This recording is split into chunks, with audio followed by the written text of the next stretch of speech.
열린교회 성도 여러분 안녕하세요. 1월 3일 매일 성경 묵상 함께 하겠습니다. 오늘 묵상 말씀은 창세기 1장 26절에서 2장 3절까지의 말씀입니다.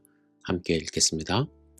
하나님이 이르시되 우리의 형상을 따라 우리의 모양대로 우리가 사람을 만들고 그들로 바다의 물고기와 하늘의 새와 가축과 온 땅과 땅에 기는 모든 것을 다스리게 하자 하시고, 하나님이 자기 형상 곧 하나님의 형상대로 사람을 창조하시되 남자와 여자를 창조하시고, 하나님이 그들에게 복을 주시며 하나님이 그들에게 이르시되 생육하고 번성하여 땅에 충만하라. 땅을 정복하라. 바다의 물고기와 하늘의 새와 땅에 움직이는 모든 생물을 다스리라 하시니라.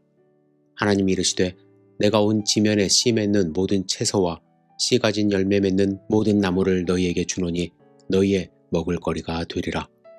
또 땅의 모든 짐승과 하늘의 모든 새와 생명이 있어 땅에 기는 모든 것에게는 내가 모든 푸른 풀을 먹을 거리로 주노라 하시니 그대로 되니라.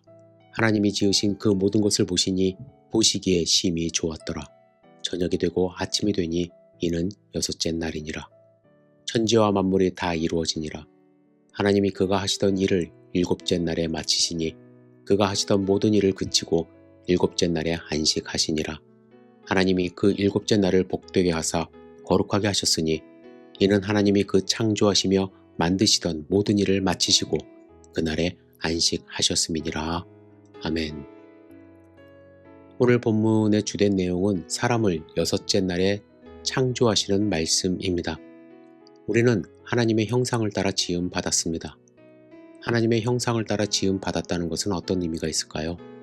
먼저는 이러한 표현이 고대의 셈족 사회에서는 그들을 통치하는 왕을 가리켜 신의 형상이나 신의 모양으로 지칭하고 있다는 것입니다. 메소포타미아에서는 왕들에 대하여 다음과 같이 인사를 한다고 합니다. 내주 왕의 아버지도 바로 벨의 형상이요 내주 왕도 곧 벨의 형상입니다. 땅의 주 왕께서는 샤마시의 형상입니다. 오 주고하는 세계의 왕이시여 당신은 마두개의 형상입니다. 또한 이집트에서도 왕의 이름으로 같은 개념을 사용하고 있는데 투탕카문은 아문의 살아있는 형상이라는 의미를 갖습니다. 이와 같은 표현들에서 유추해 볼 수 있는 것은 하나님은 아담을 왕관을 쓴 존재로 창조하셨다라는 것입니다. 마치 고대 근동 세계의 왕들을 신의 형상이라고 지칭하는 것과 같이 성경에서 사람이 하나님의 형상을 따라 창조되었다는 말은 하나님께서 사람을 왕으로 세웠다라는 뜻이 될 수 있습니다. 하나님께서는 원래 사람을 창조하고자 할 때의 목적과 같이 사람을 그의 형상과 모양대로 만들고 그에게 만물에 대한 통치권을 부여하여 만물의 왕이 되게 하셨다는 생각을 할 수가 있는 것입니다. 이와 같은 해석은 하나님이 28절에 그들에게 복을 주어 생육하고 번성하라, 땅에 충만하라, 땅을 정복하라, 모든 생물을 다스리라는 명령과 일맥상통한다 할 수 있습니다.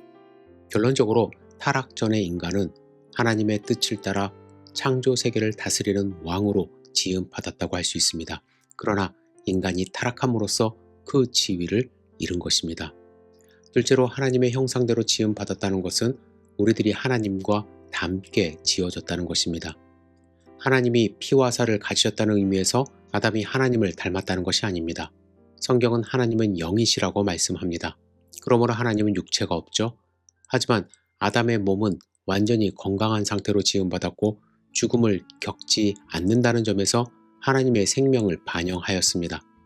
하나님의 형상은 인간의 비물질적인 부분을 가리킵니다. 이것은 동물의 세계로부터 인간을 구별하여 주며 인간이 하나님께서 의도하신 대로 땅 위의 모든 것을 다스리기에 적합하게 해줍니다. 또한 하나님의 형상은 인간이 창조주와 교류할 수 있도록 합니다. 이것은 정신적으로, 도덕적으로, 그리고 사회적으로 하나님과 닮은 부분입니다. 정신적으로 인간은 이성적이고 의지적인 존재로 창조되었습니다. 다른 말로 하면 사람은 사유할 수 있고 선택할 수 있습니다. 이것은 하나님의 지적 능력과 자유를 반영하는 것입니다. 누군가가 기계를 발명하고 책을 쓰고 풍경을 그리고 교향곡을 즐기고 총합을 계산하고 또는 애완동물에게 이름을 지어줄 때마다 사람은 우리가 하나님의 형상으로 만들어진 사실을 공표하고 있는 것입니다. 도덕적으로 인간은 의롭고 완전한 결백 상태로 지어졌습니다. 이는 하나님의 거룩함을 반영합니다. 하나님은 자신이 만드신 모든 만물을 보시며 심히 좋았더라고 말씀하셨습니다. 우리의 양심이나 도덕 기준은 이런 처음 상태의 흔적입니다. 누군가 법을 만들고 악을 멀리하고 선한 행위를 칭찬하거나 죄책감을 느끼는 것은 우리가 하나님의 형상대로 만들어진 사실을 확증하여 주는 것입니다. 또한 사회적으로 인간은 교제를 위해 지어졌습니다. 이는 하나님의 삼위일체적인 속성과 그분의 사랑을 반영합니다. 에덴 동산에서 인간은 주로 하나님과 교제하였으며 하나님은 사람이 혼자 사는 것이 좋지 아니하다 하시며 첫 번째 여자를 만드셨습니다.